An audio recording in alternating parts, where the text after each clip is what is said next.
요한복음 1장에는 이러한 말씀이 있습니다. 영접하는 자, 곧 그 이름을 믿는 자들에게는 하나님의 자녀가 되는 권세를 주셨으니, 하나님의 아들, 하나님의 아들을 믿는 사람, 그리고 믿을 뿐만 아니라 믿기 때문에 그분을 자신의 삶으로 영접한 사람, 그러한 사람은 하나님의 자녀라고 성경은 말합니다.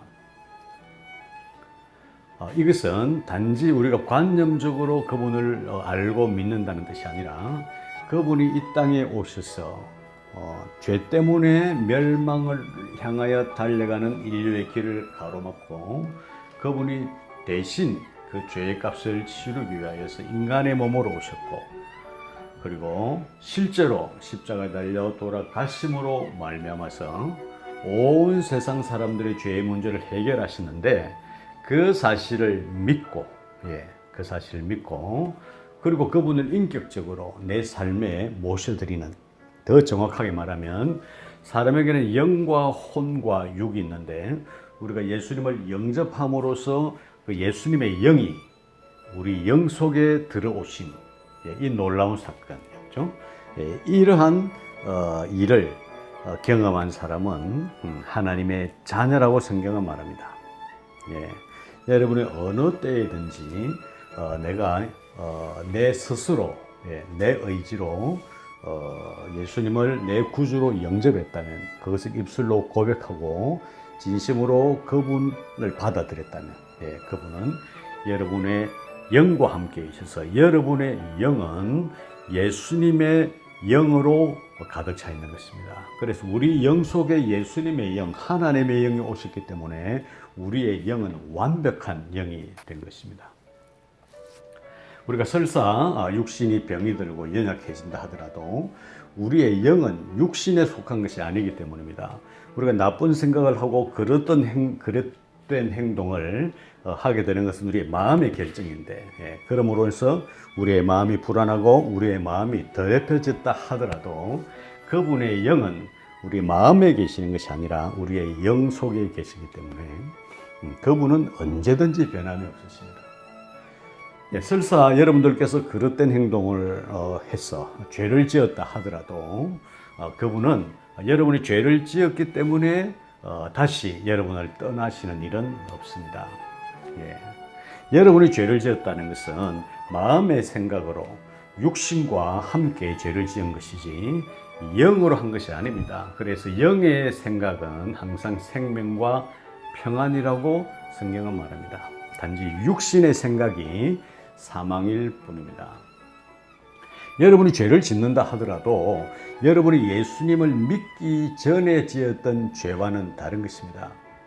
성경은 말하기를 하나님을 믿지 않는 것이 죄라고 말합니다. 그래서 하나님의 자녀가 된 사람은 설사 죄를 짓는다 하더라도 그 죄가 여러분과 하나님을 분리시킬 수 없다는 것입니다. 흔히 말하기를 우리가 죄를 지으면 하나님과 분리된다라고 얘기하는데 그렇지 않습니다.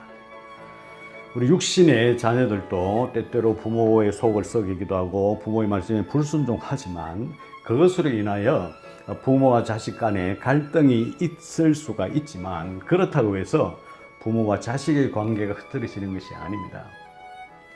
하나님은 세상의 부모와는 다릅니다. 그분은 선택하실 때 완전한 선택을 하신 것입니다. 그건 무슨 말이냐면은 하나님은 우리의 미래를 아십니다.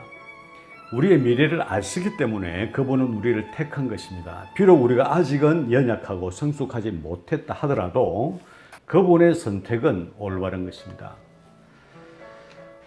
동생 안드레의 손에 이끌려서 예수님을 찾아간 베드로, 처음 베드로가 예수님을 만나게 된 그날 예수님은 베드로를 보시자마자 말씀하십니다.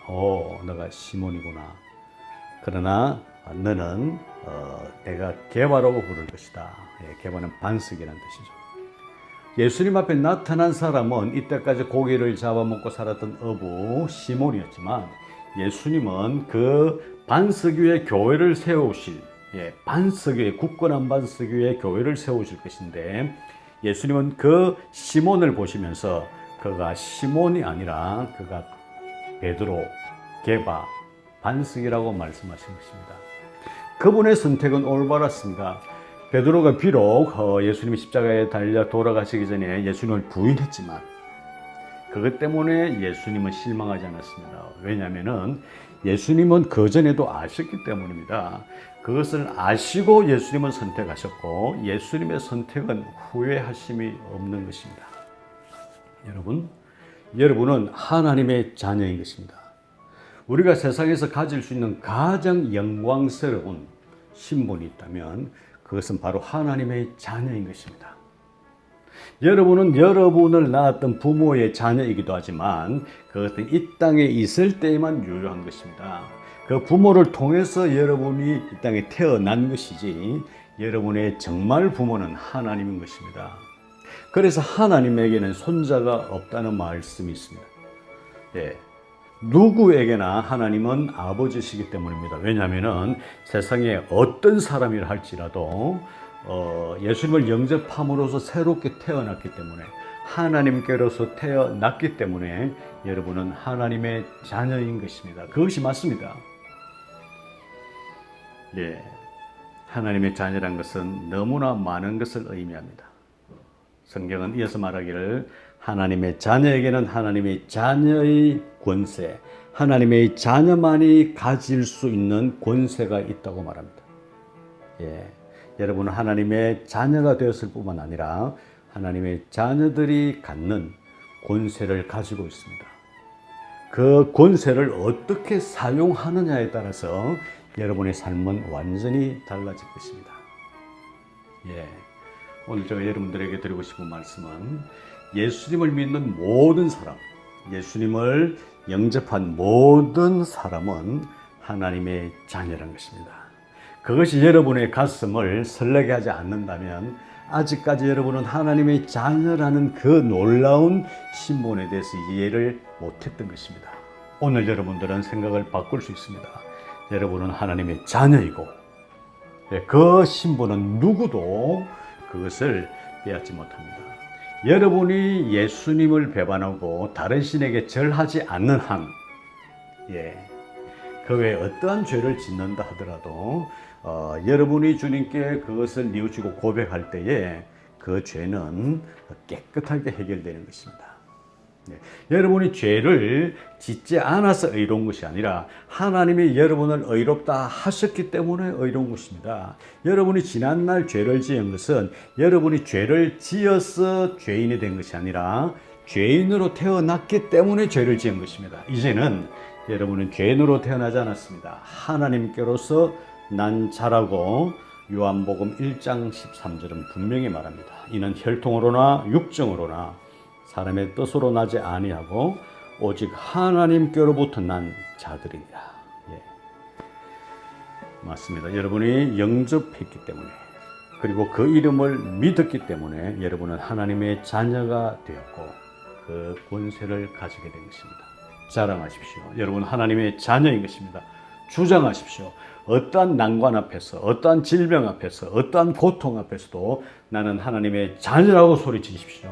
그것이 여러분이 하나님의 자녀의 권세를 사용하는 길입니다. 다음 시간에는 우리가 어떻게 그 권세를 사용하는지에 대해서 말씀드리고 싶습니다.